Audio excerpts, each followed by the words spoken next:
So let's start percentage class 3। ठीक है, तो आज के क्लास में बेसिकली हम लोग परसेंटेज चेंज के बारे में जानेंगे। Already if you go to my YouTube channel, ठीक है, तो उसमें आपको मिलेगा, मैंने वीडियोस भी शेयर किया था, तब तक आप लोगों का बैच शुरू हो गया था। एसबीआई क्लर्क का एक क्रैश कोर्स करवाया था ना मैंने 15 आवर्स का, जिसमें 10 वीडियोस दिया था। तो उसका पहला वीडियोस में ही ये वाला पार्ट है। ऑल्दो थोड़ा सा मैंने मतलब ऊपर ऊपर से समझाया था, एज बिकॉज खुल के आ जाओ, हाँ ऐसा दरवाजा लगा दो, ऐसा खुल के आ जाओ, 10-15 मिनट तक आते रहेंगे फिर। तो उसमें मैंने ये वाला पार्ट समझा दिया था, ऑल्दो इतना डीप लेवल से तो समझाया नहीं था क्योंकि वो क्रैश कोर्स ही था। सो कीपिंग इन माइंड की स्टूडेंट्स को उतना आता है, वो सोच के मैंने समझाया था। ठीक है, तो आज हम लोग थोड़ा और डिटेल में देखेंगे उस चीज को। सो अगर आपने वो वाला पार्ट देखा हुआ है तो मतलब कुछ खास नया नहीं मिलेगा आपको। But before we jump into percentage change, percentage decrease, increase, ये सारा पार्ट, ठीक है, रिकॉर्ड तो हो रहा है ना? हाँ ठीक है, देखते रहना, वही काम है तुम्हारा। ठीक है, तो पहले हम लोग थोड़ा सा रेशियो देख लेते हैं। ठीक है, and what I am gonna do कि जैसे ये बेसिक्स ऑफ रेशियो पार्ट 1 है, ठीक है, तो जैसे नेक्स्ट परसेंटेज का जो क्लास होगा उसमें शायद हम लोग को रेशियो और थोड़ा जरूरत पड़ेगा, फिर रेशियो का पार्ट 2 देख लेंगे। एंड जैसे जैसे परसेंटेज आगे बढ़ता जाएगा, साथ साथ में थोड़ा थोड़ा हम लोग रेशियो पढ़ते रहेंगे। एंड देन जब हम लोग रेशियो चैप्टर में जाएंगे, मैं फिर से ये सारा चीज स्टार्टिंग से बताऊंगा, तो रिवीजन भी हो जाएगा और अच्छे से समझ में भी आ जाएगा। ठीक है, तो पहले हम लोग देख लेते हैं कि रेशियो क्या है। ठीक है, आज के क्लास में जितना रेशियो पढ़ाऊंगा उतना तो आई गेस सबको आता ही होगा, बट फिर भी देख लेते हैं। ओके, तो सबसे पहले मीनिंग देख लो। ठीक है, रेशियो का मीनिंग या रेशियो का यूसेज। ठीक है, तो रेशियो बेसिकली क्या है? रेशियो इज अ टूल और इज अ वे जिससे आप सेम कैटेगरी के क्वांटिटीज को कंपेयर कर सकते हो। ये वर्ड्स बहुत इंपॉर्टेंट है। ठीक है, रेशियो इज अ टूल और इज अ वे जिसके साथ आप लोग किसी भी दो सेम कैटेगरी के क्वांटिटीज को कंपेयर कर सकते हो। ठीक है, and like it is written similar to division. ठीक है, तो सिंपली लिख देता हूं मैं, comparing two quantities of same category.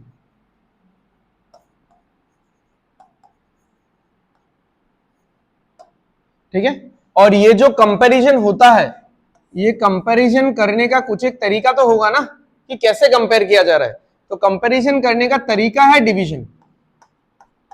ऐसा नहीं कि प्रॉपर डिवाइड किया जाता है। ठीक है, मैं सेम तो नहीं बोल सकता, सिमिलर लिख देता हूं। ठीक है, कंपैरिजन करने का तरीका है डिवीजन। ठीक है, ओके, और रेशियो का सिंबल सबको पता ही होगा, ये कॉलन यूज होता है। ठीक है, बट इसको हम लोग बोलते क्या है? S2। ठीक है, तो जैसे मान लो A:2B लिखा हुआ है, तो this is called as antecedent and this is called as consequent.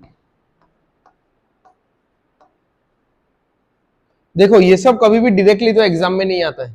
ठीक है, कि थोड़ी ना पूछेगा कि कॉन्सिक्वेंट क्या है, एंटीसीडेंट क्या है, बट कभी भी प्रीलिम्स में तो मिलने नहीं वाला। मेंस में एट टाइम्स क्या होता है, वो लोग बेसिक से ही शुरू करके क्वेश्चन को टफ बनाते हैं। ठीक है, कभी अगर ऐसा क्वेश्चन में दिया गया, मान लो क्वेश्चन का लेटर पार्ट में अभी नहीं बोल रहा हूं, बाद में और बहुत कुछ हो सकता है क्वेश्चन में, कि the antecedent of A ratio is 3 more than 2 times of its consequent, and this ratio defines the number of males and females working in a company, and then फिर शुरू हुआ समथिंग समथिंग समथिंग, मतलब बहुत बड़ा question है। ठीक है, तो क्या बोला उन्होंने कि the antecedent of A ratio is 3 more than 2 times the consequent, यानी इसका जो एंटीसीडेंट है वो इसके डबल से 3 ज्यादा है।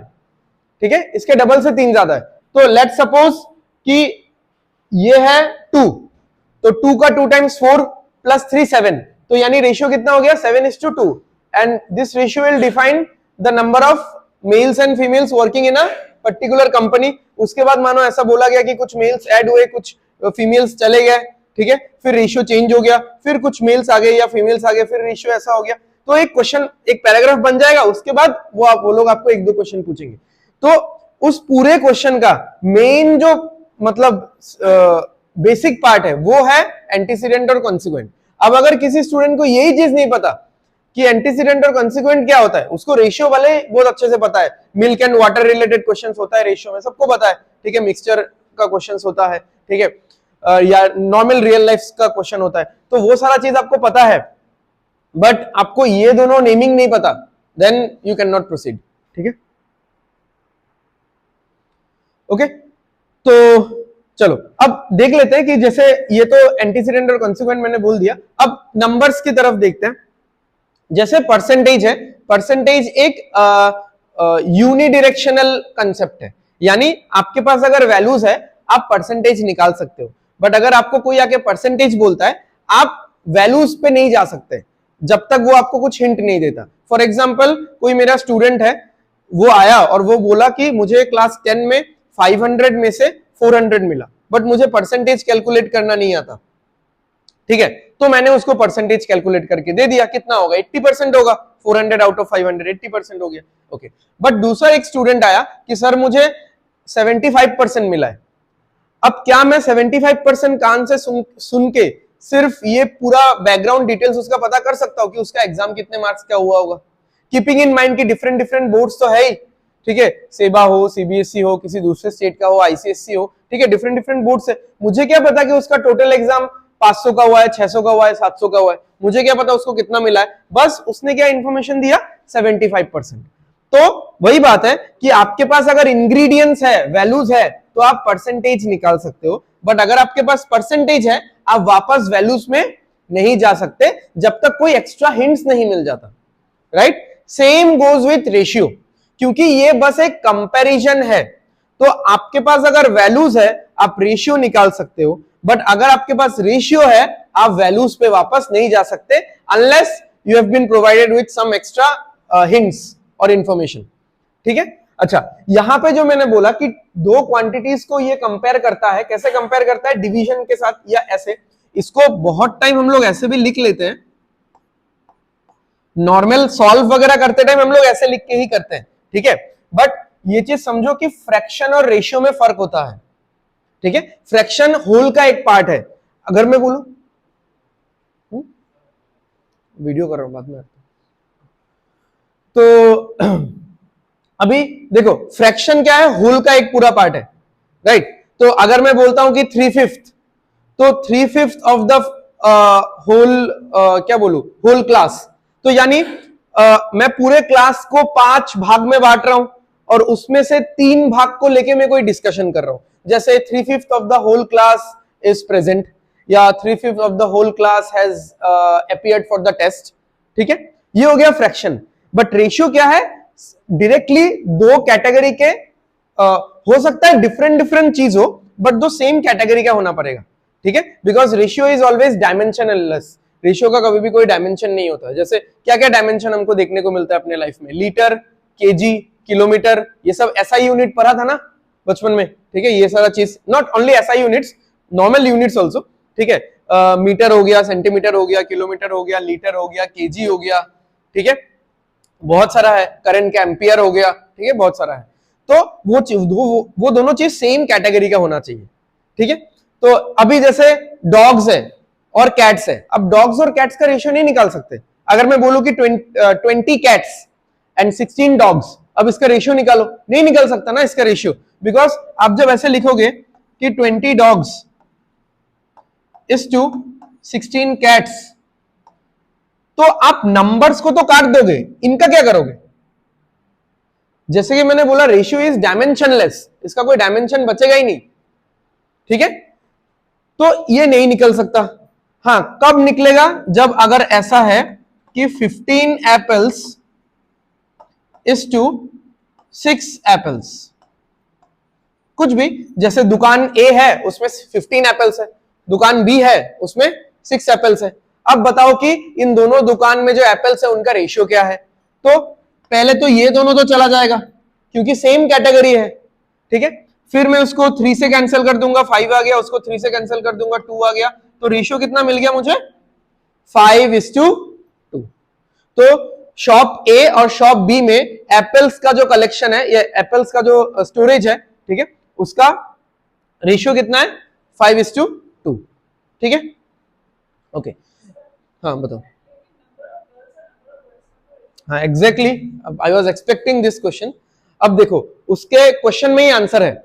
उसने क्या बोला कि बहुत क्वेश्चंस में हमको ऐसे मिलता है कि मेल और फीमेल का रेशियो निकालो, या एक कॉलेज में इतने लोग कंपटीशन में पार्टिसिपेट किए, इतने लोग प्रेजेंट है, तो find the number of find the ratio of the number of boys and the ratio of the number of girls, ठीक है। देखो तुम्हारे क्वेश्चन में ही आंसर है। तुमने ये नहीं बोला कि बॉयज और गर्ल्स का रेशियो निकालो, तुमने क्या बोला, find the number of boys to the number of girls. हम लोग as a whole boys as a community पे फोकस नहीं कर रहे हैं, गर्ल्स एज ए कम्युनिटी पे फोकस नहीं कर रहे हैं, हम लोग उसके मैग्नीट्यूड पे फोकस कर रहे हैं। तो अगर मुझे ऐसा बोलता है यहां पे कि find the ratio of number of dogs to the number of cats, यानी मुझे इस कम्युनिटी पे फोकस करने का जरूरत ही नहीं है, मुझे बस इनके मैग्नीट्यूड पे फोकस करने का जरूरत है। अब ये रेशियो निकल जाएगा, ठीक है, समझ में आ रहा है। तो कैटेगरी पे हम फोकस ही नहीं कर रहे। Got it. चलो तो चलो यहां पे तो निकल ही गया। मैंने सोचा था एज का एक एग्जांपल दूंगा, ठीक है। तो अब देखो, अब अगर मैं ये आपको कवर कर दूं, ये आपके सामने अगर मैं कवर कर दूं, और मैं बस आपको अगर ये बोलूं कि 5:2 दुकान ए और दुकान बी, शॉप ए और शॉप बी में एप्पल्स का जो रेशियो है वो 5:2 है। अब बताओ कि कितने एप्पल्स थे, अब बता पाओगे? क्योंकि ये जो 5 और 2 आया, ये किसी नंबर से कैंसिल आउट करके आया, काट कूटने के बाद आया। समझ में आ रहा है? अब मैंने किससे कैंसिल आउट किया, ये कैसे पता चलेगा? ये तो ऐसा भी हो सकता था, मुझे क्या पता पास्ट में मैंने क्या किया है, शायद मैंने 0 कैंसिल किया होगा, ठीक है।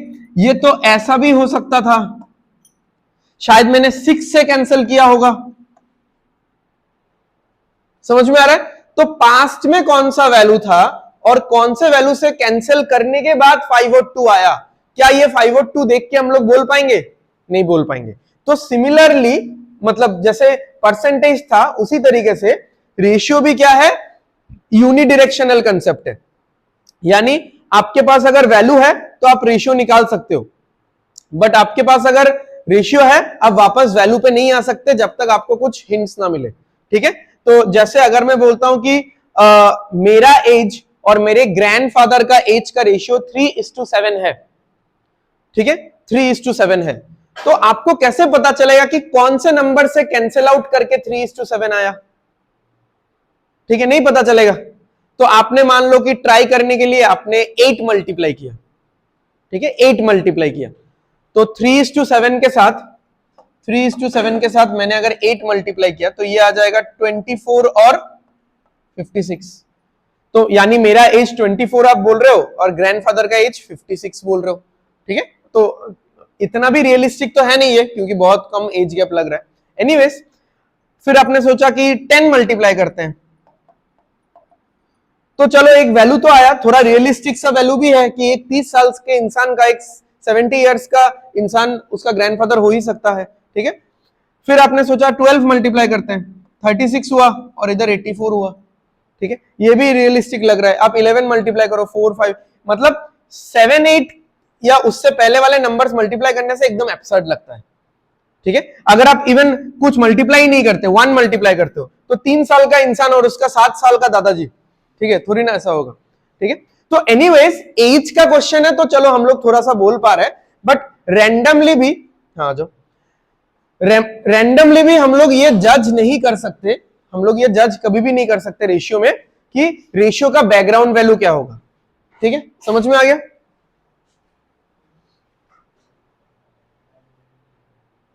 ओके, चलो ये हो गया रेशियो का बेसिक, ये समझ में आ गया। दरवाजा बंद कर दो ना कोई प्लीज। तो ये हो गया रेशियो का एकदम बेसिक। अब थोड़ा सा और चीज समझ लेते हैं, बस प्रॉपर्टीज देख लेते हैं, क्योंकि अगर आज के क्लास में जरूरत पड़ा तो, ठीक है। तो बेसिक कुछ प्रॉपर्टीज ही देखेंगे।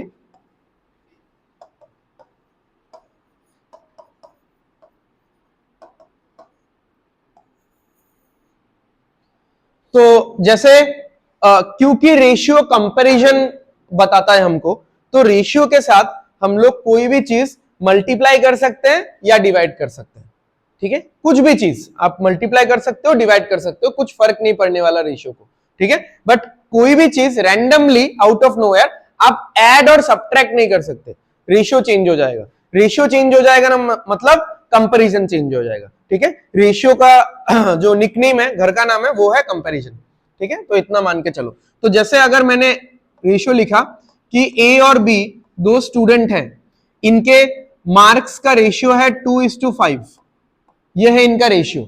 तो अब जैसे कि मैंने बोला कि आप इसके साथ कुछ भी मल्टीप्लाई कर सकते हो, ठीक है। तो कुछ भी मल्टीप्लाई कर सकते हो, जैसे आपने 2 के साथ a मल्टीप्लाई कर दिया और आपने 5 के साथ भी a मल्टीप्लाई कर दिया, तो रेशियो अभी ये कैसा दिखेगा, 2a 5 है।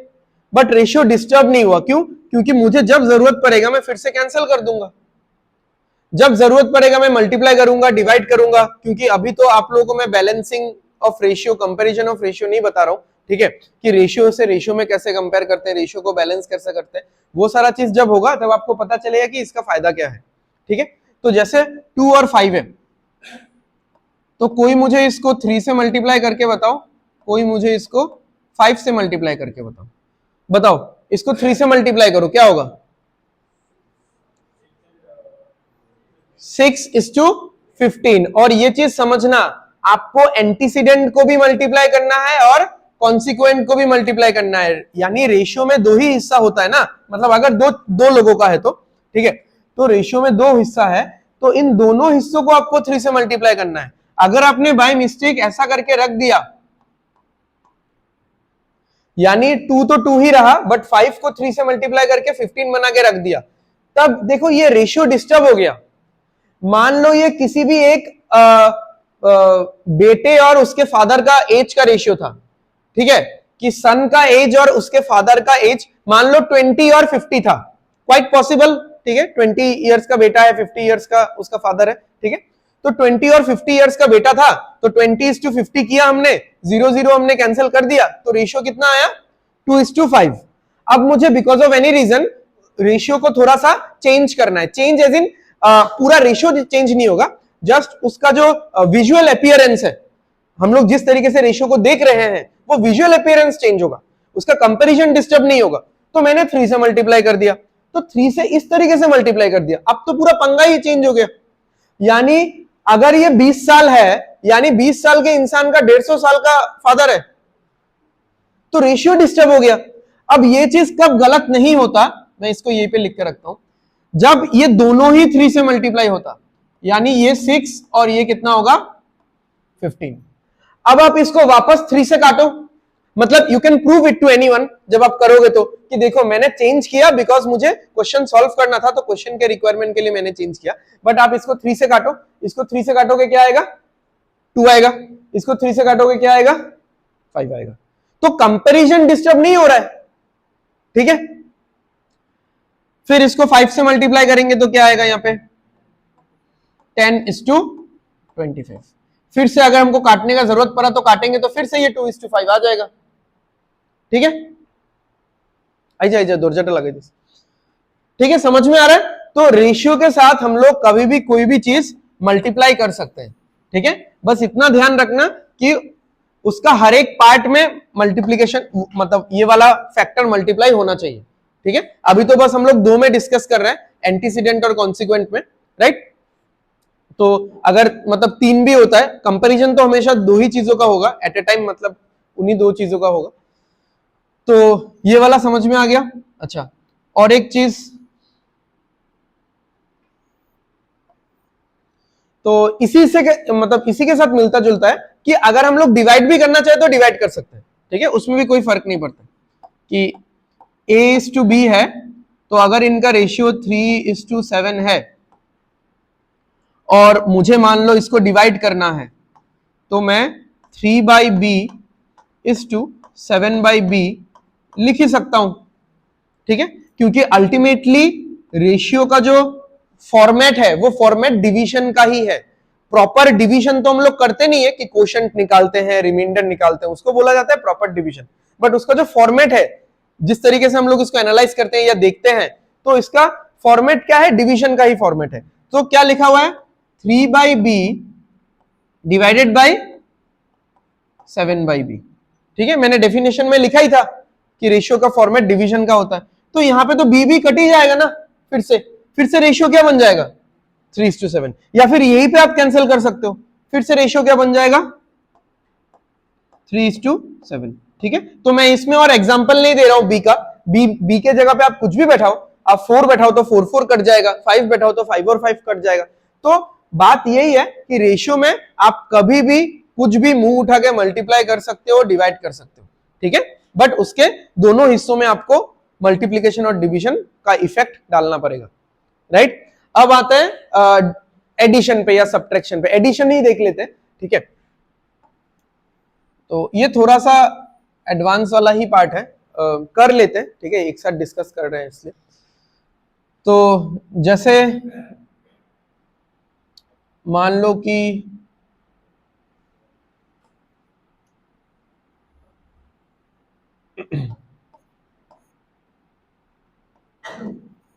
ट्वेल्व और 18 है, ठीक है। तो 12 और 18 है, अभी मैं डिवीजन में ही लिख रहा हूं, हाँ रेशियो ही समझा रहा हूं बट डिवीजन में लिख रहा हूं। तो 12 और 18 है, ये रेशियो है, किसी भी चीज का ये रेशियो है, कैंसिल आउट नहीं किया मैंने पूरा, ठीक है। तो 12:18 या 12 डिवाइडेड बाई 18। अभी अगर मैं इसमें, मैंने यहां पे a ऐड कर दिया और इसमें भी मैंने a ऐड कर दिया, तो अब ये चीज श्योर नहीं है कि अल्टीमेटली जो रेशियो जो रूप लेगा वो कैसा होगा, ठीक है, ये समझ में नहीं आ रहा है। तो बट अगर आप इन दोनों वैल्यूज में, अभी तो मैंने सेम वैल्यूज लिया है, तो जैसे मान लो 12:18 है, तो 12:18 अगर आप 6 से काटोगे तो क्या होगा, 2:3 होगा, ओके। तो मैंने a को 1 ले लिया, तो क्या हो जाएगा, ये 13 और 19 हो जाएगा। अगर a को मैंने 2 ले लिया तो ये 14 और 20 हो जाएगा, 14 और 20 हालांकि फिर से कटेगा, ठीक है। तो रेशियो डिस्टर्ब हो रहा है, यानी आप कभी भी कोई चीज ऐड करते हो, सेम है या अलग है, रेशियो विल गेट डिस्टर्ब, ठीक है। कभी कभार ऐसा सिचुएशंस है, बहुत सोच के अगर हम लोग कुछ वैल्यूज लेते हैं, जैसे मान लो कि सेम एग्जांपल ही ले रहा हूं, एक्स वाई है जो कि 12 और 18 है, 2:3 है ना।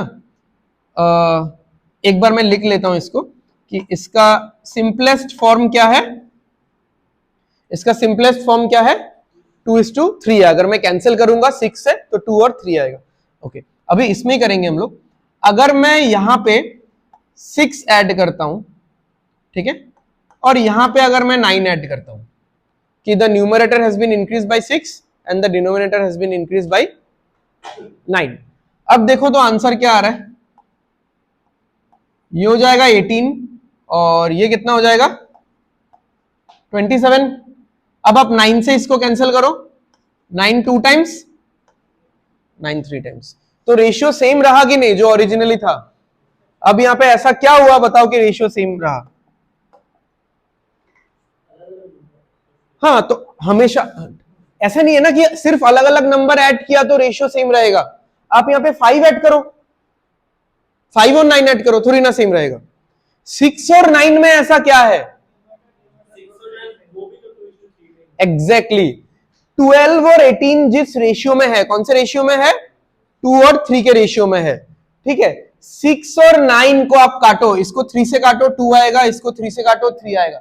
6 और 9 भी इसी रेशियो को मेंटेन कर रहा था, और जब हमने ऐसा दो नंबर्स ऊपर और नीचे ऐड किया जो ओरिजिनल रेशियो के साथ मिलता जुलता है, मिलता जुलता है क्या, एग्जैक्टली सेम ही है, रेशियो नंबर अलग अलग है, रेशियो तो सेम ही है, तो फाइनल आंसर का भी रेशियो सेम ही रह रहा है, ठीक है। So these are just basic observations, ठीक है, मतलब ऑपरेशनल तरीके से कितना काम में आएगा नहीं बोल पा रहा हूं अभी, ठीक है, बट हाँ मतलब आप ऑब्जर्व करोगे किसी क्वेश्चन में ऐसा हो रहा है तो इससे बहुत सारा कंक्लूडिव मतलब एविडेंसेस आपको मिलेगा, तो इससे क्वेश्चन सॉल्व करने में थोड़ा आसानी होगा।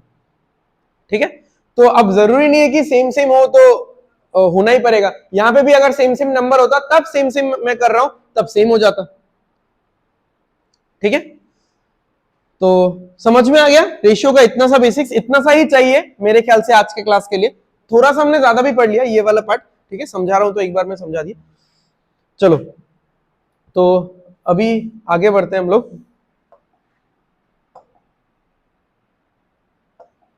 अच्छा, एक मिनट है, मैं चाबी देके आ जाता हूँ, चाबी मेरे पास रखी। इसका स्विच वहां पे है।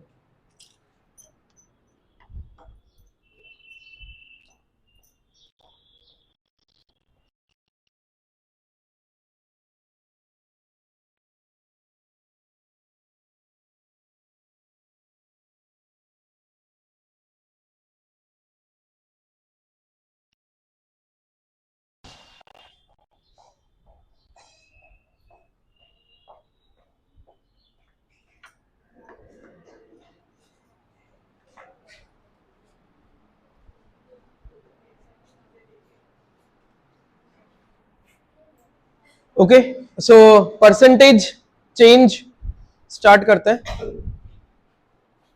ओके, तो successive percentage change, successive word का मतलब आप इन ए सेंस कंसेक्यूटिव भी समझ सकते हो।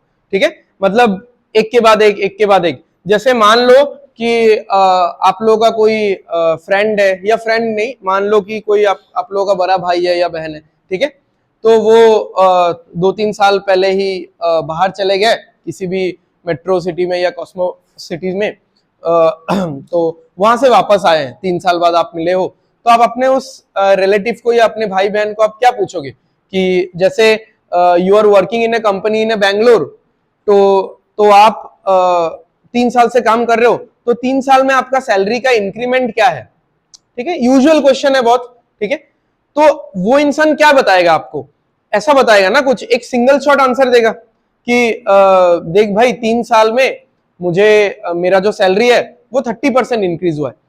बट एक्चुअली क्या उसको कंपनी ने 3 साल में डायरेक्ट 30% इंक्रीज करके दे दिया था क्या? नहीं, उसका इंक्रीज कैसा हुआ होगा, ईयर ऑन ईयर हुआ होगा। जैसे मान लो पहला साल है तो उसने बहुत अच्छा काम किया, बहुत एंथुसियास्टिक था, तो उसका सैलरी 10% बढ़ गया। फिर उसके बाद वाले साल में भी ही कंटिन्यू टू डू सो, तो फिर और 8% या 10% इंक्रीज हो गया। उसके बाद वाले साल में इतना परफॉर्मेंस अच्छा नहीं था बिकॉज ऑफ एनी रीजन, तो उसका 5% डिडक्ट हो गया। ठीक है, इंसेंटिव। तो ओवरऑल मिला के 10 बढ़ा, फिर 10 बढ़ा, फिर 5 घटा, ओवरऑल मिला के वो आपको बोलेगा कि 3 साल में मेरे सैलरी का चेंज इतना परसेंट है।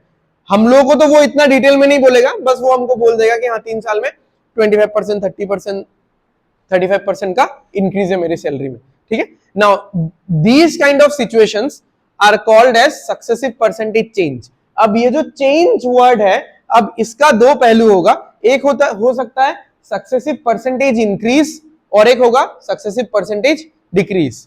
ठीक है, इंक्रीज डिक्रीज मिला के भी हो सकता है, या फिर अगर हम लोग फाइनल वैल्यू, इनिशियल वैल्यू और फाइनल वैल्यू को कंपेयर करें तो अल्टीमेट डिक्रीज हो सकता है या अल्टीमेट इंक्रीज भी हो सकता है। ठीक है, और एक बेस्ट एग्जांपल है सिलचर का पॉपुलेशन, आप मान लो। ठीक है, अब एट ए स्ट्रेच तो नहीं बढ़ जाएगा ना पॉपुलेशन, एंड यूजुअली सेंसस वगैरह में या डेटा वगैरह में क्या रहता है, ईयर ऑन ईयर का ग्रोथ रहता है कि 2022 से 23 सिलचर का पॉपुलेशन कितना इंक्रीज हुआ, 23 से 24 कितना इंक्रीज हुआ, 24 से 25 कितना इंक्रीज हुआ। ठीक है, तो अब जैसे अगर मैं आपको ऐसा बोलता हूं कि 2023 से 24 सिलचर का पॉपुलेशन 20% इंक्रीज हुआ, राइट, एंड 24 से 25 सिलचर का पॉपुलेशन 25% इंक्रीज हुआ। ठीक है, तो पहला कौन सा मैंने बोला, 23 से 24 20%, और 24 से 25 25%। तो बताओ ओवरऑल इंक्रीज कितना हुआ होगा, कितना, जोर से, 45। ठीक है, जो लोग मतलब इस चीज का बैकग्राउंड जानते हो, शायद वो लोग 45 कहने से थोड़ा सा हिचकिचाओगे। ठीक है, या फिर थोड़ा माइंड में डाउट क्रिएट हो रहा है। जो लोग एकदम ही नहीं जानते, ठीक है, पहला बार पढ़ रहे हो, वो लोग शायद 45 बोलोगे। अब देखो ये सक्सेसिव परसेंटेज है, ठीक है, यानी मेरे पास एक वैल्यू था, मैंने उसको इंक्रीज किया, या इंक्रीज डिक्रीज रहने दो, मैंने उसको चेंज किया। अब मैं जब बोल ही रहा हूं कि वो वैल्यू चेंज हो गया है, तो इनिशियल वैल्यू तो वो रहा नहीं। अब चेंज होने के बाद नेक्स्ट टाइम फिर से जब होगा, वो इस वैल्यू से होगा कि इस वैल्यू से होगा? चेंज इस वैल्यू से होगा ना। मेरा सैलरी अगर इंक्रीज हो चुका है, तो फिर नेक्स्ट टाइम जब इंक्रीज होगा, एकदम पुराने वैल्यू से होगा कि इंक्रीज किए हुए वैल्यू से होगा? चेंज्ड वैल्यू से होगा।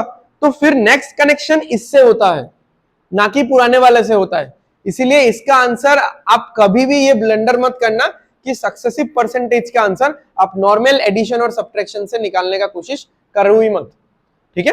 पहले हम लोग मतलब हम लोग टोटल 3 मेथड्स देखेंगे, ठीक है। एक हो गया पार्ट बाय पार्ट मेथड, जिसमें हम लोग पार्ट बाय पार्ट कैलकुलेट करेंगे, इनिशियल और फाइनल का एक रेशियो देखेंगे। फिर एक हम लोग देखेंगे सिंगल शॉट अप्रोच, जिसमें हम लोग एक ही बार में सारा लिखने का तरीका सीख लेंगे। देन हम लोग देखेंगे वर्टिकल अप्रोच या फ्रैक्शन लाइनिंग अप्रोच, ठीक है, यानी फ्रैक्शंस को एक लाइन में अगर आप लिख पाओ, ठीक है, तो उससे क्या बेनिफिट होगा। तो ये तीनों मेथड्स हम लोग धीरे धीरे देखेंगे, ठीक है। तो I am going very slow, तो इट इज एक्सपेक्टेड कि आप लोग एकदम दिमाग से सारा सब कुछ हटा के आराम से सुनो। हाँ, तो जैसे मान लो,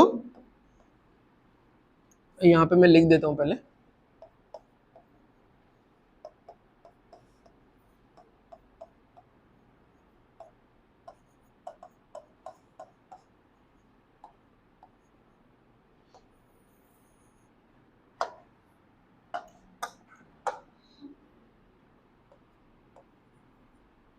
ओके। तो कोई एक वैल्यू है मेरे पास जो कि कितना है, 100 है, ठीक है।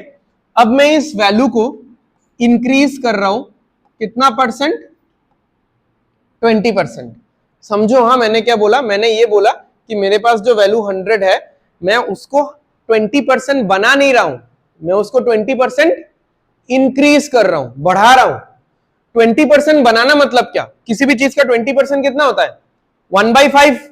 तो 100 का 1/5 कितना हो जाएगा? 20। तो थोड़ी ना मैंने बोला कि मैं 20 कर रहा हूं, मतलब मैं 20% कर रहा हूं इसको। 20% मतलब क्या? 1/5, तो 1/5 कर दिया मैंने। मैंने ये बोला ही नहीं कि मैं इस वैल्यू को 20% बना रहा हूं। व्हाट आई सेड कि मैं इस वैल्यू को 20% बढ़ा रहा हूं, ठीक है, इंक्रीज कर रहा हूं। तो 100 का 20% कितना होगा? ये 20% जब 100 पे अप्लाई होगा, जब आप ऐसे कैलकुलेट करोगे 20% ऑफ 100, तो 20% करके 0 काट के करो या 1/5 करके करो, क्या लिखोगे आप इसमें? 20 लिखोगे। हाँ ठीक है, ठीक है, 20 लिखोगे। तो यानी कितना इंक्रीज होगा? ये 20 इंक्रीज होगा। तो ये वैल्यू अभी क्या बन चुका है? 120 बन चुका है, ठीक है। क्लियर है? इतना समझ में आया? अच्छा, अब फिर से इंक्रीज हो रहा है ये। अब कितना परसेंट इंक्रीज हो रहा है? 25% इंक्रीज हो रहा है। अब बताओ, ये जो 25% है, ये 100 पे अप्लाई होगा या 120 पे अप्लाई होगा? 120 पे। क्यों? बिकॉज हम लोग क्या पढ़ रहे हैं? टॉपिक ही है सक्सेसिव परसेंटेज, यानी एक के बाद एक परसेंटेज लगता रहेगा।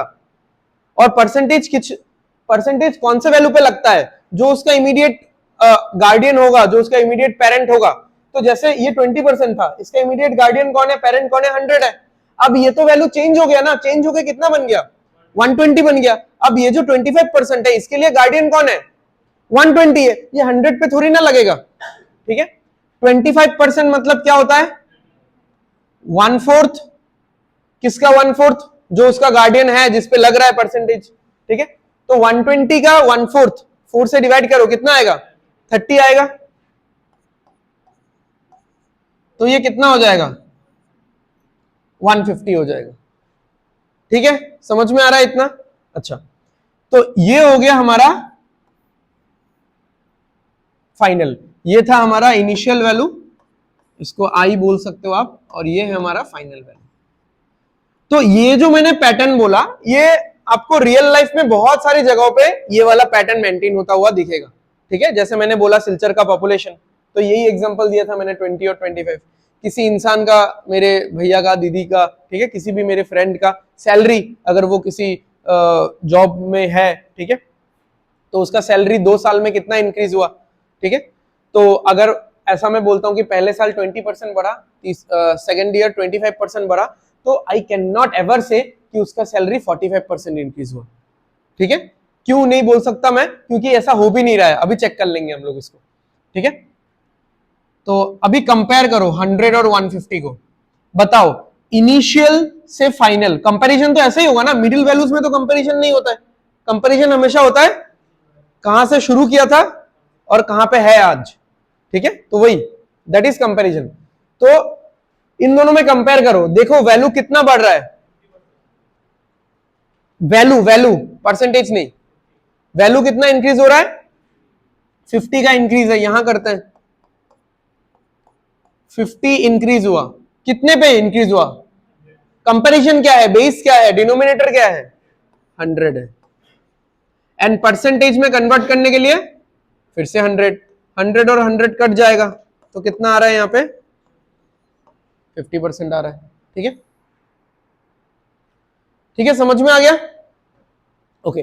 तो अब देखो, जो हमको लग रहा था कि 45 आना चाहिए था, क्योंकि 20 और 25 था, वो 45 नहीं आके 50 आ रहा है, समझ में आ रहा है। अब इसका थोड़ा और इन डेप्थ डिस्कशन में चलते हैं कि ऐसा क्यों हो रहा है। ऐसा तो समझ में आ गया कि सक्सेसिव हो रहा है तो हो रहा है, ठीक है, ऑल्दो मैंने बोल दिया था कि ये वैल्यू चेंज हो रहा है इसलिए ऐसा हो रहा है। तो थोड़ा सा चलते हैं कि 45 कब आ सकता था आंसर, एंड क्यों 50 आ रहा है, ठीक है। जैसे ये 20% है, ये 20% कौन से नंबर पे अप्लाई हो रहा है, 100 पे, तो 20% ऑफ 100, साथ में और क्या हो रहा है, अगर मैं बोलूं ये जो 25% है ये भी अगर 100 पे अप्लाई होता, हालांकि ऐसा नहीं हो रहा है सॉरी, ये 20% किस पे अप्लाई हो रहा है, 120 पे अप्लाई हो रहा है, बट अगर ये 25% भी 100 पे ही अप्लाई होता तो मैं उसको कैसा लिखता, ये इसका आंसर 100 का यहां पे कितना परसेंट है, 20% है, प्लस 100 का ही कितना परसेंट है, 25% है। तो अब बताओ ओवरऑल 100 के ऊपर कितना परसेंट अप्लाई हो रहा है, 45% अप्लाई हो रहा है। यानी मेन कल्प्रिट है ये वाला टर्म, इस टर्म के चेंज होने के वजह से, एंड उसमें भी मेन पार्ट है ये वाला, इस टर्म के चेंज होने के वजह से या इस 100 के 120 बन जाने के वजह से ही ये वाला पार्ट 45% आंसर नहीं आ रहा है इसका, इसका आंसर क्या आ रहा है, 50%, ठीक है। एंड ऐसा होना ही चाहिए क्योंकि आपने जिस वैल्यू को चेंज कर दिया तो कर दिया तो कर दिया, नेक्स्ट कैलकुलेशन तो उस वैल्यू से होगा ना, थोड़ी ना पुराने वैल्यू से होगा। सिलचर का पॉपुलेशन अगर इस साल अगर 10% बढ़ गया तो बढ़ गया तो बढ़ गया भाई, उसके नेक्स्ट ईयर का जो कैलकुलेशन होगा वो बढ़े हुए वैल्यू पे होगा, ना कि फिर से पुराने वैल्यू पे आप जाओगे, समझ में आ रहा है। तो सक्सेसिव परसेंटेज में आपको क्या नहीं करना है, कभी भी नॉर्मल एडिशन सब्ट्रैक्शन फॉलो नहीं करना है, ठीक है। तो और एक एग्जांपल देखते हैं, इसमें 3% ले लेंगे, सिंपल सिंपल ही परसेंटेज ले रहा हूं मैं अभी। तो एक इसमें 20,000 अगर लेते हैं, 1200, 1500, 1650, चलो हो जाएगा,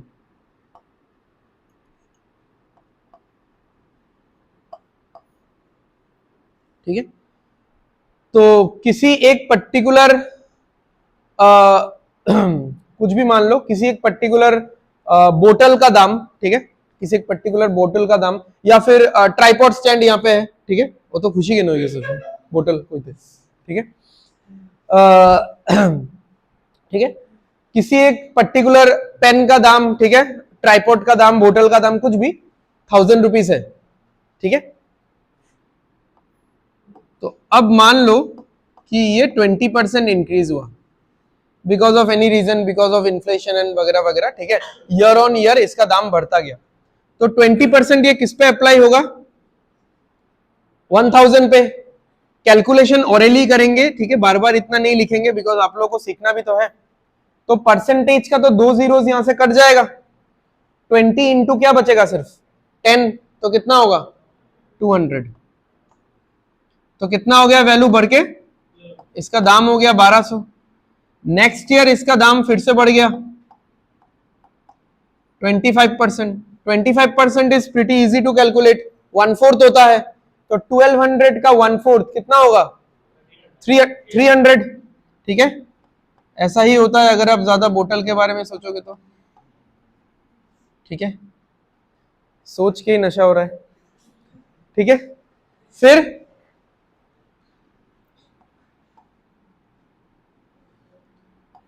नेक्स्ट ईयर उस चीज का दाम फिर से और 10% बढ़ गया, तो परसेंटेज से आप 2 जीरोस काट दो, 10 और 15 कितना हो जाएगा 150। यानी उस सामान का दाम फाइनली कितना हो रहा है 1600। ठीक है, तो ये हो गया हमारा आई फॉर इनिशियल, ये हो गया हमारा एफ फॉर फाइनल। अब अगर हम लोग कंपेयर करें, ठीक है, कंपेयर करने से पहले अगर हम लोग थोड़ा सा नॉर्मल परसेंटेजेस को देखें कि 20 है, 25, 45, 45 और 10 कितना हो गया 55। ठीक है, तो इनिशियल से फाइनल आंसर कितना आना चाहिए 55% आना चाहिए। बट हमको पता है कि ये चीज कैसा है, ये गलत है, ये ऐसा होता ही नहीं है कभी। ये कब होता कि जब 20% भी 1000 पे अप्लाई होता, 25% भी 1000 पे ही अप्लाई होता, और ये 10% भी 1000 पे ही अप्लाई होता। तो सारा का सारा परसेंटेजेस अगर 1000 पे अप्लाई होता तो 1000 कॉमन लेके सारा हम लोग ऐड कर देंगे। ठीक है, वो स्टेप मैंने यहाँ पे दिखाया नहीं है क्योंकि अभी तो आप लोग इतने बच्चे नहीं हो। ठीक है, तो यहाँ पे 100 कॉमन लेके दोनों परसेंटेज ऐड हो जाएगा, या 1000 कॉमन लेके तीनों का तीनों परसेंटेज ऐड हो जाएगा। ठीक है, तो बट ऐसा नहीं होता है ये। अब देखते हैं कि यहाँ पे चेंज कितने का आया है, बताओ 1000 से 1650 कितना इंक्रीज हुआ है 650 का इंक्रीमेंट है। कितने के ऊपर, व्हाट इज द बेस 1000 के साथ ही कंपेयर कर रहे हैं, और परसेंटेज के लिए 100, तो कितना परसेंट इंक्रीज है 65%। तो जितना ज्यादा आप सक्सेसिव परसेंटेज को अप्लाई करते रहोगे, पहले हमने 2 स्टेप में अप्लाई किया, अभी हमने 3 स्टेप में अप्लाई किया, जितना ज्यादा आप अप्लाई करते रहोगे उतना ज्यादा आपका वैल्यूज, मतलब वैल्यूज में फर्क ज्यादा नजर आएगा। जैसे पहले यहां पे जैसे कुछ लोगों ने बोला था कि 45% आना चाहिए, बट हमने फिर देख लिया कि 45% तो नहीं आएगा, इसमें कितना आंसर आएगा 50% आएगा। यहां पे हमने तो चेंज कितना है देखो 5% का फर्क है। ठीक है, यहां पे हमको लगा कि 55% आएगा, बट 55 नहीं आके कितना है 65।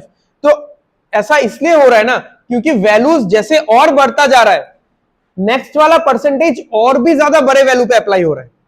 अब वैल्यू और भी बड़ा हो गया। अब अगर यहां पे कोई बोलता है कि 10% फिर से बढ़ाया गया, तो वो 10% और बड़े हुए वैल्यू पे अप्लाई हो रहा है। 1650 कहां था 1000 को बहुत पीछे छोड़ के आ गए हम लोग।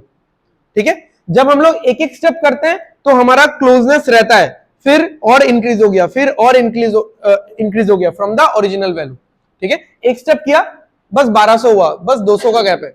नेक्स्ट स्टेप किया 1500 है, बस 500 का गैप है। नेक्स्ट स्टेप किया 650 का गैप हो गया, और एक स्टेप करेंगे और ज्यादा गैप हो जाएगा। तो क्योंकि गैप इंक्रीज होता जा रहा है, इंक्रीज होता जा रहा है, इसलिए नॉर्मल कैलकुलेशन का आंसर, मतलब ऐसे फेक कैलकुलेशन का आंसर, ठीक है, और जो ओरिजिनल कंपैरिजन का आंसर है उसमें फर्क भी आपको ज्यादा नजर आएगा। ठीक है, तो अभी जैसे ये दोनों निकल गया है, तो एक बार हम लोग क्या करते हैं इनिशियल और फाइनल का कंपैरिजन भी करते हैं। जैसे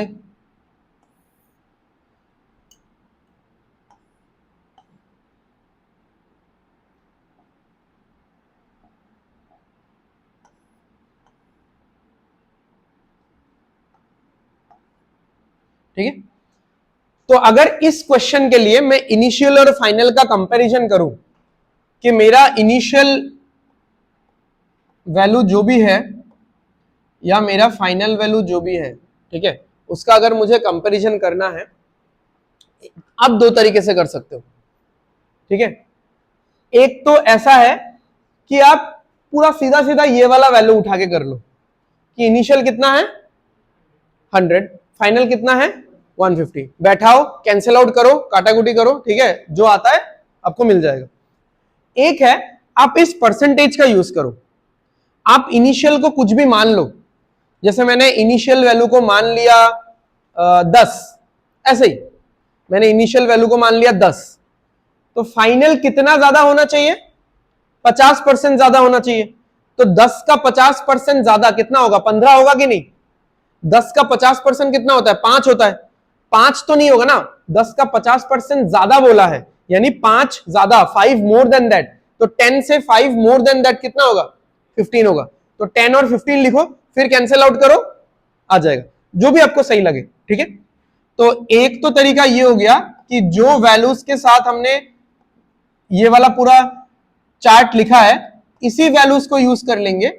तो यहां पे मैं अगर 0 0 काटूंगा या फिर 10 और 15 को काटूंगा तो अल्टीमेटली आंसर कितना आएगा 2:3, ठीक है। अच्छा, या फिर मैंने कुछ भी एक वैल्यू मान लिया, मान लो मैंने 6 ले लिया या मैंने मान लो 16 ले लिया, कुछ भी, बस इवन नंबर लेके चलना। इवन नंबर नहीं लोगे तो आप उसका 50% नहीं कर पाओगे। आप 7 लेके भी आंसर आ जाएगा, मैं ऐसा नहीं बोल रहा हूं आंसर नहीं आएगा, बट आपका कैलकुलेशन में कंफर्ट जोन नहीं मिलेगा आपको, ठीक है। तो मैं एक सिंपल सा ले लेता हूं 10।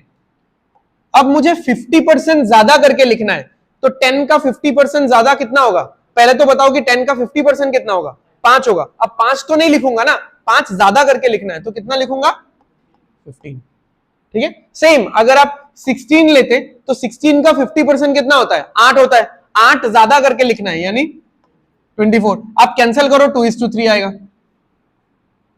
यहां पे भी इसको कैंसिल करो कितना आएगा 2:3 आएगा, ठीक है। ये हो गया, इसमें एक बार निकाल लेते हैं। अगर मैं ओरिजिनल वैल्यूज का यूज करता हूं तो मैं लिखूंगा 1000 और 1650, ठीक है। तो मैंने 0 और 0 कैंसिल कर दिया, फिर 5 से काटेंगे तो कितना आएगा भाई 20 आएगा, 5 से काटेंगे तो कितना आएगा 33 आएगा, ठीक है। तो कितना आ रहा है रेशियो 20:33, ठीक है। या फिर आप अगर ये 1000 और 1650 नहीं लेते, मतलब ये टेबल वाला या चार्ट वाला वैल्यूज नहीं लेते, ऐसे ही सोचते 65% है, ठीक है, तो मैं कुछ भी एक वैल्यू ले लेता हूं। अच्छा, यहाँ पे तो कुछ भी नहीं ले सकता क्योंकि 65% निकालना इतना इजी नहीं होगा। चलो 100 ले लेता हूं, मैंने पहला वैल्यू क्या ले लिया 100, और उससे 65% ज्यादा किसी भी चीज का कंपैरिजन 100 से करना बहुत इजी है। 100 का 65% कितना होगा 65 ही होगा, बट 65 थोड़ी ना लिखूंगा, ज्यादा लिखना है ना, उतना ज्यादा लिखना है 165। ये तो फिर से घूम फिर के एक ही बात हो गया, 5 से काटो 20 आएगा, 5 से काटो 33 आएगा। तो इनिशियल और फाइनल, इनिशियल और फाइनल का क्या कंपैरिजन यहां पे आ रहा है 20:33, and this is the main important point जिसपे हमको फोकस करना है, बिकॉज हमारा गोल ये है। बाकी आप प्रोसेस कैसे भी करो कुछ फर्क नहीं पड़ता, ठीक है, बट ये वाला गोल है। तो ये एक मेथड हो गया जिससे हमने समझा कि इनिशियल और फाइनल का कंपैरिजन कैसे निकाला जा सकता है, ठीक है। मैंने बहुत सारा चीज समझाया, बट मेन गोल ये अचीव करना है हमको, ठीक है, इतना क्लियर है। So before we move to the next method जो कि है सिंगल शॉट अप्रोच, इसी को हम लोग और तरीके से थोड़ा और कैसे एक्सप्रेस कर सकते हैं थोड़ा देखते हैं। अब जैसे ऐसा कुछ हो रहा है ना, यहां पे एक वैल्यू है, यहां पे मान लो x% आ रहा है, फिर एक वैल्यू आया, फिर इस पे y% आ रहा है, एंड फिर अल्टीमेटली और एक वैल्यू आ गया, ठीक है। ऐसा ही हो रहा है, मैंने यहाँ पे प्लस माइनस कुछ लगाया नहीं, बिकॉज मैं इसको न्यूट्रल रख रहा हूं कि अगर प्लस होना है तो प्लस होगा, माइनस होना है तो माइनस होगा, ठीक है। अब दो वैल्यूज के लिए ना, 2 परसेंटेज के लिए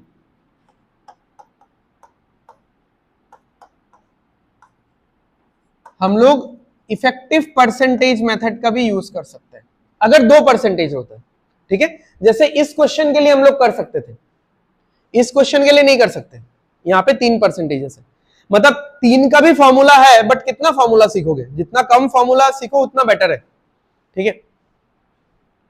3 वाला भी हम लोग कर सकते हैं, या तो 3% का एक फॉर्मूला होता है, बहुत बड़ा फॉर्मूला होता है वो, ठीक है, उसका यूज करके, या फिर 2% वाले फॉर्मूले को दो बार यूज करके, ठीक है। बट वो सारा चीज आप स्किप करो, ऐसा क्वेश्चन आता भी नहीं है, और आएगा भी तो हम लोग दूसरा मेथड से उसको टैकल कर लेंगे, ठीक है। तो इफेक्टिव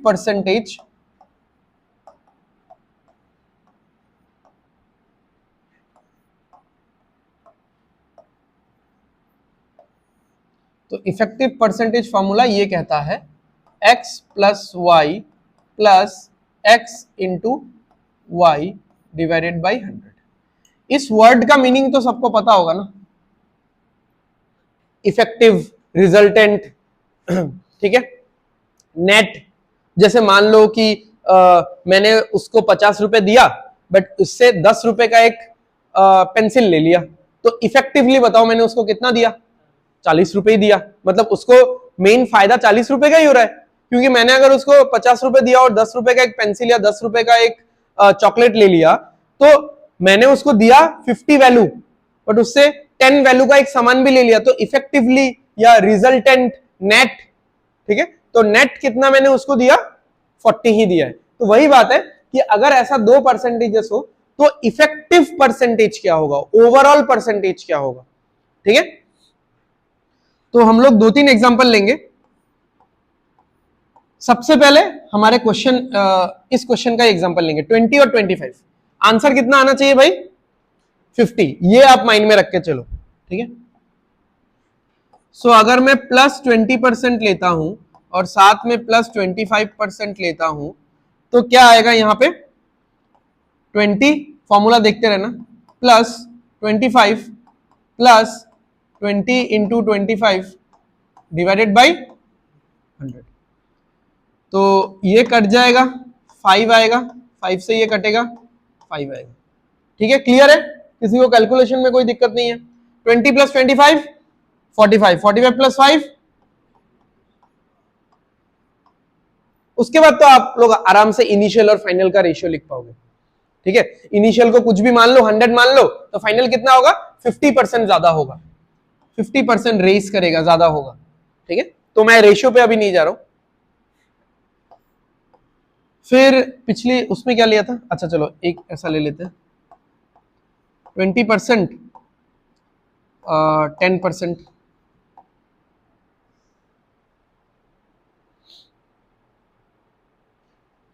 बताओ कितना होगा, 20 + 10 + 20 इंटू 10 बाई 100, तो कितना हो रहा है इंक्रीज, 30 + 2, ठीक है, 32% का इंक्रीज है। कैसे पता चल रहा है कि अल्टीमेटली इंक्रीज ही हो रहा है, क्योंकि यहां पे सब इंक्रीज ही है, या फिर फाइनल आंसर प्लस में आया इसीलिए, ठीक है।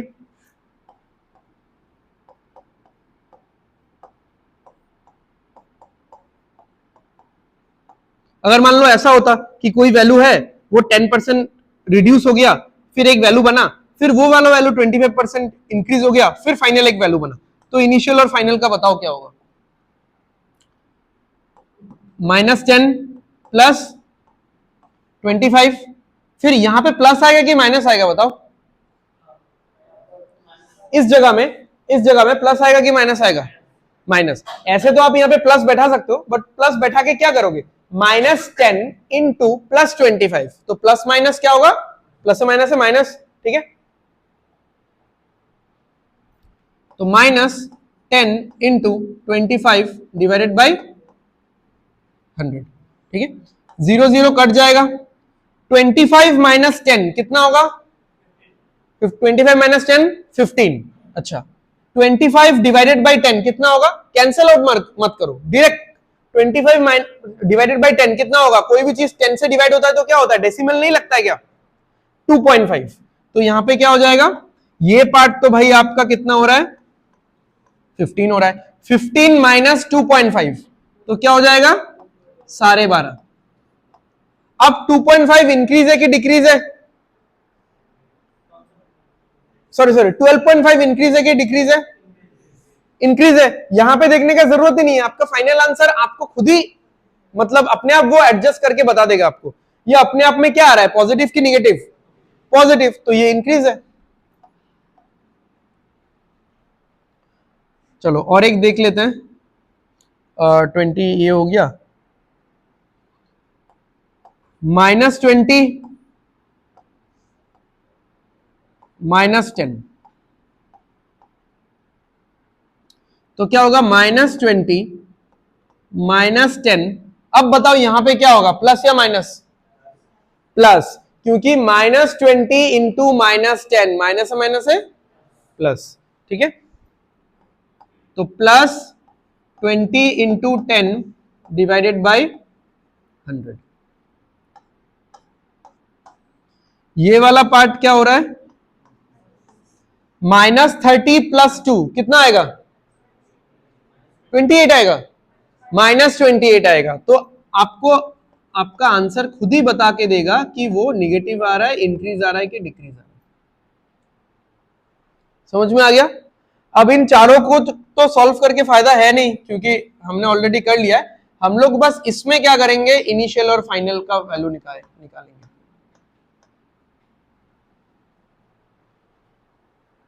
ठीक है, 12.5 इंक्रीज हो गया, ठीक है। तो 12.5% कितना होता है, फ्रैक्शन 1/8 होता है, ठीक है। तो कुछ भी आप वैल्यू ले लो, यहां पे 100 लेना है तो 100 से शुरू कर सकते हो, ठीक है, बट अगेन एक डेसिमल आएगा। चलो 100 से ही शुरू करते हैं, क्योंकि फ्रैक्शन वाला तो मैंने अभी तक समझाया नहीं है। अगर ये 100 है और ये 12% इंक्रीज हो रहा है, ठीक है, 0.5 को रहने दो ऐसे ही, ठीक है, 12% इंक्रीज हो रहा है, तो 100 का 12% कितना होगा, 12 ही होगा। और 12 तो नहीं लिखेंगे ना, उतना बढ़ा के लिखेंगे, तो कितना लिखना है, 112. ठीक है, यहां से फिर कैंसिल कर दो। अगर दिक्कत होता है तो आप एक 10 मल्टीप्लाई भी कर सकते हो, तो ये 1000 हो जाएगा, ये 1125 हो जाएगा। सो कैंसिल कर दो, 25 से 40 टाइम्स जाएगा, ये 25 से 45 टाइम्स जाएगा, 5 से 8 टाइम्स जाएगा, 5 से 9 टाइम्स जाएगा। तो रेशियो कितना आ रहा है, 8:9। ठीक है, तो थोड़ा सा तकलीफ हो रहा है ना रेशियो निकालने में, वो होगा, ठीक है, because this is not the appropriate approach to find the ratios. मैं थोड़ा थोड़ा बता रहा हूं क्योंकि मुझे आप लोगों को कहीं और लेके जाना है, ठीक है, तो इसलिए थोड़ा थोड़ा भी ग्लिम्स दे रहा हूं, बिकॉज ऐसे करके हम लोग लिख के एग्जाम में नहीं कर पाएंगे, ठीक है, उतना टाइम ही नहीं मिलेगा, ठीक है। इसीलिए हमेशा आपको फ्रैक्शन वैल्यू पे ही रिलाई करना है। हो गया, so this is the end of first method, ठीक है, जो कि था पार्ट बाय पार्ट अप्रोच। अब हम लोग चलेंगे सेकंड मेथड पे, जो कि है सिंगल शॉट अप्रोच, ठीक है।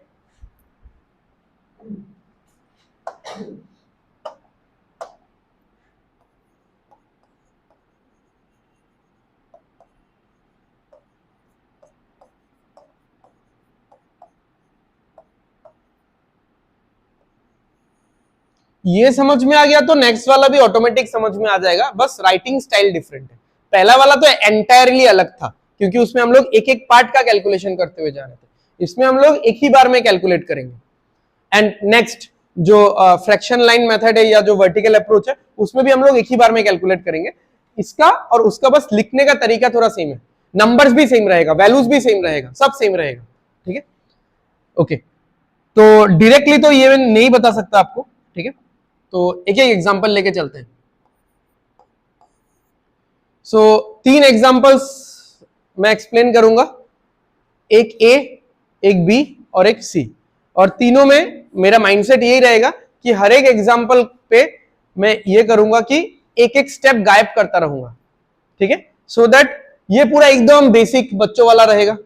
इसमें क्या करूंगा, एक या दो स्टेप गायब कर दूंगा, उसमें क्या करूंगा, उसमें सारा ही स्टेप गायब कर दूंगा, डायरेक्ट आंसर लिखूंगा। तो एंड आपको वो वाला फॉलो करना है, ठीक है, बट वो मैं डायरेक्ट नहीं बता सकता, नहीं तो कुछ समझ में नहीं आएगा।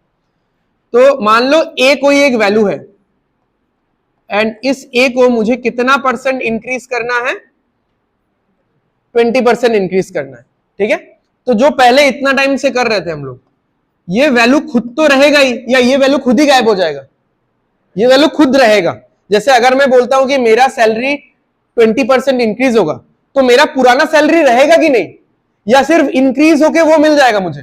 जैसे मान लो मेरा सैलरी है 5,000, तो 5,000 का 20% 1/5 कितना हो गया, 1,000। तो लो तुम्हारा सैलरी इंक्रीज हुआ, अब से तुमको 1,000 मिलेगा, पहले तुमको 5,000 मिलता था।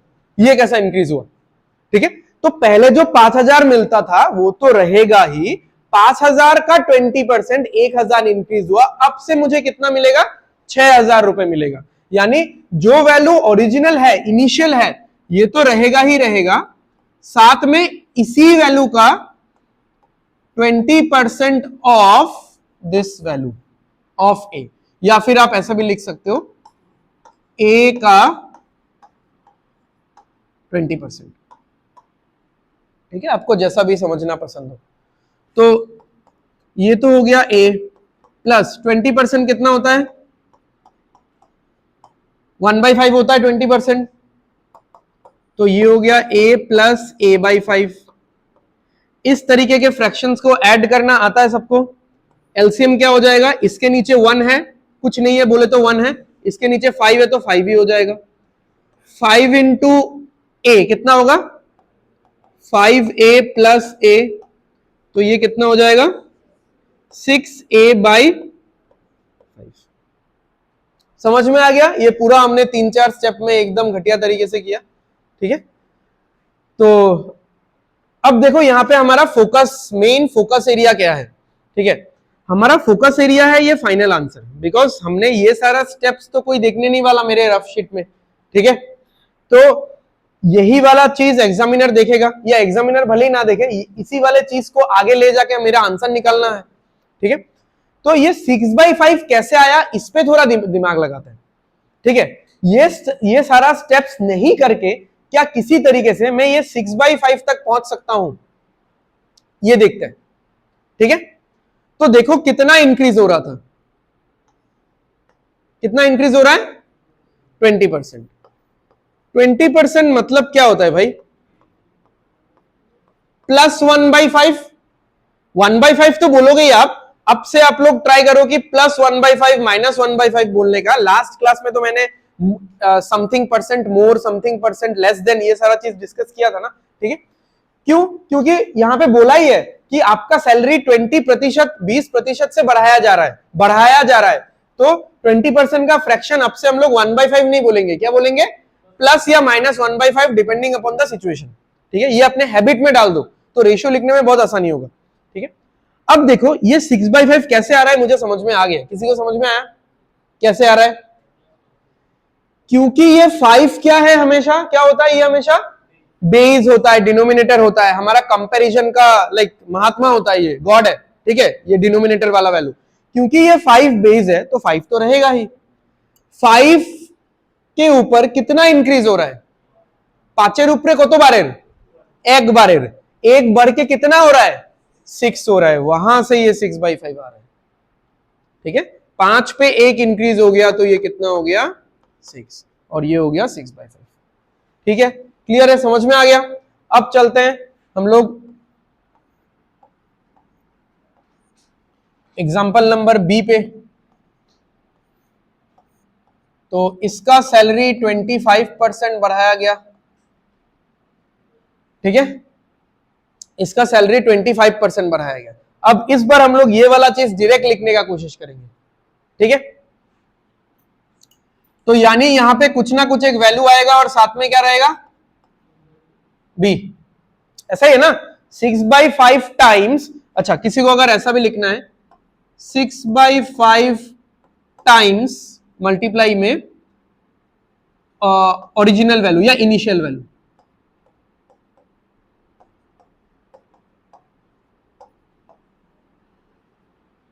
ठीक है, ऐसा भी आप बोल सकते हो। फाइनल वैल्यू क्या है, ये तो फाइनल वैल्यू आया ना,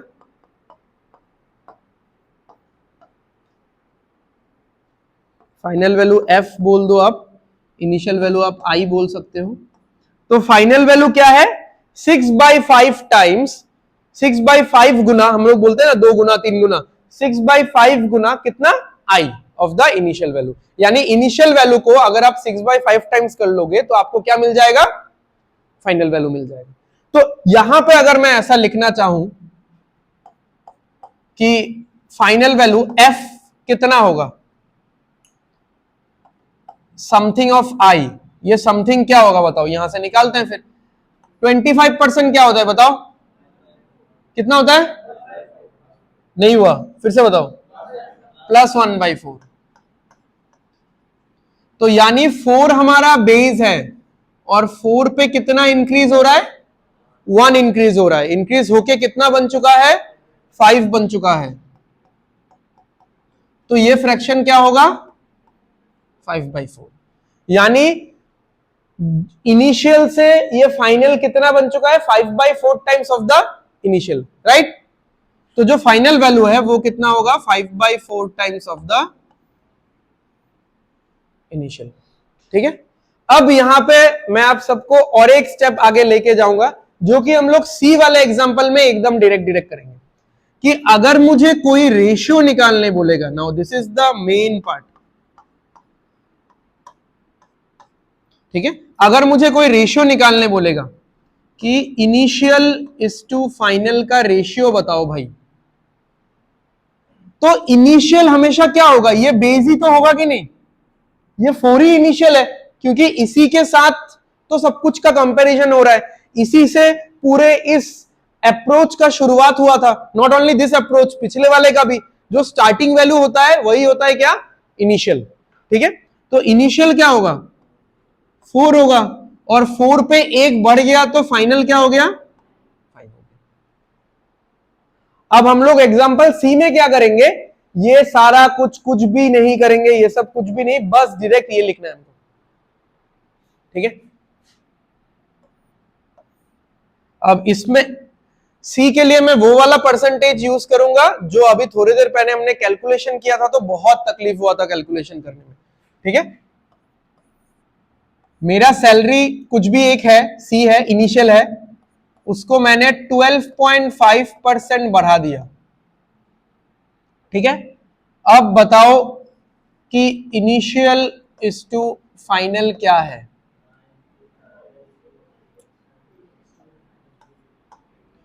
12.5% का फ्रैक्शन बताओ भाई। +1/8। ठीक है, यानी 8 अगर मेरा बेस है तो 8 ही है ओरिजिनल वैल्यू, यानी इनिशियल वैल्यू। 8 पे 1 इंक्रीज होगा तो ये कितना हो जाएगा? 9। तो इनिशियल इज टू फाइनल का रेशियो क्या होगा? 8:9, जो कि हमने इतना मेहनत करके ऐसे करके निकाला था। ठीक है, क्योंकि तब हमारे पास ये सारा टूल नहीं था, तो मैंने सिंपल 100 मान के उससे आपको करवा दिया था। ठीक है, समझ में आ रहा है? तो अभी जैसे हमने कितना परसेंटेज को डील किया? सिर्फ एक परसेंटेज को। हर एक एग्जांपल में आप देखो कितना परसेंटेज है, यहाँ पे 1 है, यहाँ पे 1 है, यहाँ पे एक परसेंटेज है। ठीक है, अभी इस मेथड से अगर मुझे ये वाला सॉल्व करना है, ये वाला सॉल्व करना है, आंसर ये आना चाहिए 20:33। तो देखेंगे कि कैसे होगा या कितना जल्दी होता है। ठीक है, तो परसेंटेज याद कर लेना 20, 25 और 10। ठीक है,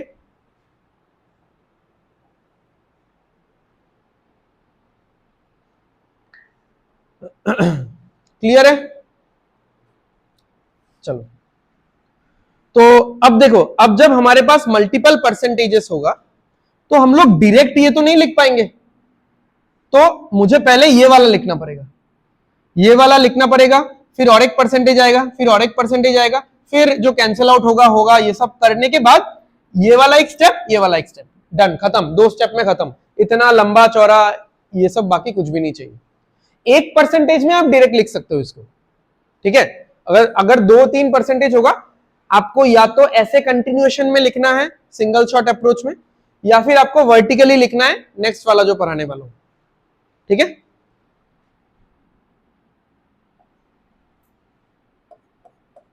चलो कौन सा एग्जांपल लेना है हमको कि एक वैल्यू है जो कि कितना इंक्रीज हो गया, 20% इंक्रीज हो गया, फिर कितना इंक्रीज हो गया, 25% इंक्रीज हो गया, फिर कितना इंक्रीज हो गया, 10% इंक्रीज हो गया। ठीक है, अब बीच में क्या आ रहा है उससे कुछ फर्क नहीं पड़ता हमको, हमको बस इन दोनों में कंपैरिजन चाहिए अल्टीमेटली। ठीक है, तो एक एक परसेंटेज से डील करते हैं। हर एक का फ्रैक्शन बता दो भाई जल्दी। +1/5, +1/4, +1/10। ठीक है,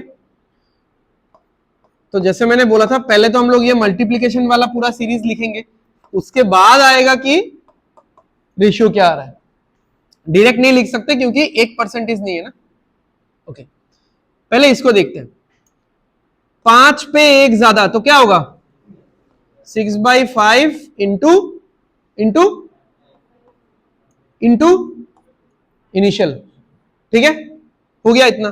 फिर 4 पे एक ज्यादा तो क्या आएगा, 5/4, फिर इंटू इनिशियल। ठीक है, फिर 10 पे एक ज्यादा तो क्या आएगा, 11/4 इंटू इनिशियल। ऐसे तो हमारा आंसर देखो यहां पे खत्म हो जाना था, बहुत लोगों ने समझ लिया था क्लास में इसलिए वो लोग बोलने लग गए थे, बट अभी सबको साथ में लेके चलना पड़ता है। तो ऐसे तो सिर्फ इसको देखेंगे तो हमारा आंसर यहां पे खत्म है, बट मुझे ये भी तो लिखना है। अब ये लिखेंगे तो इसके लिए तो पिछले वाला इनिशियल बन जाएगा ना, तो इसको साथ में ऐसा करके चलो, सॉरी 5/4, फिर इसके लिए तो ये पूरा इनिशियल बन जाएगा, इसको ऐसा लिखो। ठीक है, but what I am trying to say कि थोड़ा सा मतलब अनसिमेट्रिक वे ऑफ राइटिंग लग रहा है, थोड़ा राइटिंग स्टाइल इतना सही नहीं है, तो आप क्या करो, आई को हमेशा सबसे लास्ट में ही रखना। एक बार में आप लोग क्या कर लेना, एक बार में सारा फ्रैक्शन लिख लेना। ठीक है, जितना भी मिला मिला के होता है, प्लस है माइनस है जो भी है, एक बार में सारा फ्रैक्शन ले लो। आई तो मल्टीप्लाई में ही है ना, मैं उसको सेकंड में लिखूं, थर्ड में लिखूं, लास्ट में लिखूं, क्या फर्क पड़ता है। ठीक है, चलो तो पहले हो गया 5 से 1 बढ़ा 6 हो गया, फिर 4 पे 1 बढ़ेगा तो कितना हो जाएगा, 4 पे 1 बढ़ के 5 हो गया, फिर 10 पे 1 बढ़ के 11 हो गया, और अल्टीमेटली ये सब कुछ का कंपैरिजन किससे हो रहा है, इनिशियल वैल्यू से हो रहा है। ठीक है, अब कैंसिल कर दो, ये दोनों कट जाएगा, ये 3 हो जाएगा, ये 2 हो जाएगा, तो f कितना आ रहा है, 33/20 इंटू आई। क्लियर है सबको, किसी को इसमें डाउट? अच्छा, अब कंपैरिजन देखने के लिए इस आई को आप नीचे लेके आ जाओ। बचपन से हम लोग करते आ रहे हैं, जो चीज ऊपर रहता है या मल्टीप्लाई में रहता है वो इक्वल टू का साइड चेंज करता है तो क्या हो जाता है, डिवाइड में चला जाता है। तो f by i is equal to 33/20। तो हो गया हमारा रेशियो। मैंने रेशियो के स्टाइल में नहीं लिखा, मैंने डिवीजन के स्टाइल में लिखा है, बट बात एक ही है। इसको ऐसा लिखना है, ऐसा लिखो, या फिर पहले तो हम लोग इनिशियल को लिखते हैं हमेशा, इनिशियल इज टू फाइनल क्या होगा, 20:33। तो इसीलिए इसको सिंगल शॉट अप्रोच बोला जाता है, क्योंकि मिडिल वैल्यूज का कोई इंपॉर्टेंस नहीं है। मिडिल वैल्यूज से होके मुझे नहीं गुजरना पड़ता है मुझे फाइनल तक पहुंचने के लिए। जितना परसेंटेजेस है उन परसेंटेज को आप टैकल कर लो, प्लस हो रहा है तो प्लस यानी इंक्रीमेंट हो रहा है तो इंक्रीमेंट, डिक्रीमेंट हो रहा है तो डिक्रीमेंट। ठीक है, परसेंटेज को टैकल कर लो तो आपको ये एक लाइन लिखोगे, ये एक लाइन लिख के ये लिख लोगे। ये तो थोड़ा बहुत मैंने नोट्स के लिए भी लिखा है। ठीक है, ये एक लाइन लिखो, कैंसिल आउट करो, फिर ये लिख लो, खत्म है बात।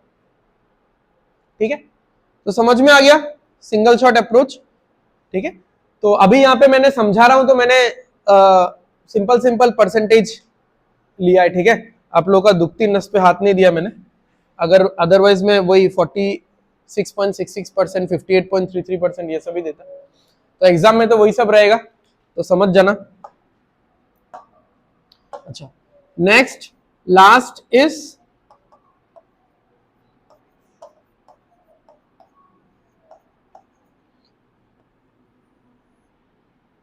वर्टिकल अप्रोच या फिर फ्रैक्शन लाइन अप्रोच, जिसमें फ्रैक्शन वैल्यूज को एक एक लाइन में लिखा जाता है। ठीक है यही चीज, लिखने का स्टाइल थोड़ा सा अलग है। ठीक है, तो फिर से वही एग्जांपल ले लेते हैं। ठीक है, एक वैल्यू था जो कि 20% इंक्रीज हुआ, फिर 25% इंक्रीज हुआ, फिर 10% इंक्रीज हुआ। तो जो भी वैल्यू था उसको तो हम लोग इनिशियल मान लेंगे, जो भी वैल्यू था यहाँ पे उसको हम लोग फाइनल मान लेंगे। ठीक है, आपको क्या करना है कि सारा फ्रैक्शन वैल्यू पहले लिख लेना है एज ऑलवेज। एग्जाम में नहीं लिखना है, एग्जाम में तो आपको याद होना चाहिए एंड डायरेक्टली आप लिखोगे। ठीक है, ये सारा स्टेप आपको एग्जाम में नहीं करना है। ठीक है, अब शुरू होता है। 5 पे 1 बढ़ा कितना हो जाएगा? 5 से 6/5 अब नहीं बोलेंगे, हाँ मतलब बस वो फील लो आप। 5 पे 1 बढ़ा तो कितना हो गया? 5 से कितना हो गया? 6। यही तो हो रहा था ना। 5 पे 1 बढ़ा तो जो बेस वैल्यू 5 था अब वो कितना हो गया? 6 हो गया। ठीक है, सेम होगा, बस लिखने का तरीका चेंज हो जाएगा। ठीक है, या तो एरो देके लिखो या फिर इस2 देके लिखो, कोई इश्यू नहीं है। ठीक है, फिर 4 पे 1 इंक्रीज हुआ तो 4 से कितना हो गया? 5। 10 पे 1 इंक्रीज हुआ तो 10 से कितना हो गया? 11। ठीक है, अब क्योंकि ये सारा परसेंटेज सक्सेसिव परसेंटेज है, यानी एक दूसरे के ऊपर डिपेंडेंट है, ठीक है, कनेक्टेड है, तो इसीलिए आपको मल्टीप्लाई करना पड़ेगा। ठीक है, अब लेफ्ट हैंड साइड मल्टीप्लाई होगा, राइट हैंड साइड मल्टीप्लाई होगा। बीच में अगर कुछ कटता है तो आप काट सकते हो। कैसे काटोगे? लेफ्ट हैंड साइड और राइट हैंड साइड में काटोगे। अगर आपको किसी ने बहुत ध्यान से अगर कोई देख रहा है, ये सारा डिनोमिनेटर है पिछले क्वेश्चंस का और ये सारा न्यूमरेटर है पिछले क्वेश्चंस का।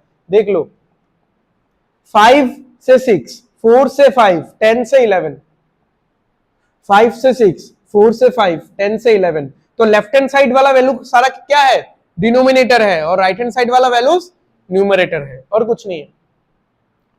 तो 5 और 5 कट जाएगा यहाँ पे, ये 2 से काटेंगे तो 3 होगा, 2 से काटेंगे तो 2 होगा, फिर अब तो कुछ नहीं कटेगा तो मल्टीप्लाई हो जाएगा। कितना होगा ये? 20:33। ठीक है, अब इसका मैं हेडिंग दे देता हूं, पहले नहीं दिया था, शायद कंफ्यूज हो जाता है इसलिए नहीं दिया मैंने। ये लेफ्ट हैंड साइड हमेशा होगा इनिशियल और राइट हैंड साइड हमेशा होगा फाइनल। तो इनिशियल और फाइनल का रेशियो क्या निकला? 20:33। ठीक है, तो ज्यादा टफ एग्जांपल्स नहीं लिया मैंने, तो आप लोग परसेंटेज पढ़ लो धीरे धीरे। ठीक है, but be pretty much sure कि ज्यादातर क्वेश्चंस में यहाँ पे 16.33, 9.09, 12.5, 14.28, 42.84, 93.66, 46.66, 58.33, ये सारा परसेंटेज ही रहेगा। ठीक है, ये सारा सिंपल परसेंटेज का गेम नहीं रहा आजकल। ठीक है तो दिस इज इट। तो यहाँ पे हम लोग का जो परसेंटेज का सक्सेसिव चेंज था वो वाला फंडा पूरा खत्म होता है। ठीक है, so thank you. Percentage class 3 यहाँ पे खत्म होता है। सो नेक्स्ट क्लास में हम लोग कुछ questions based on these things, वो सारा क्वेश्चंस हम लोग देखेंगे। ठीक है, चलो थैंक यू।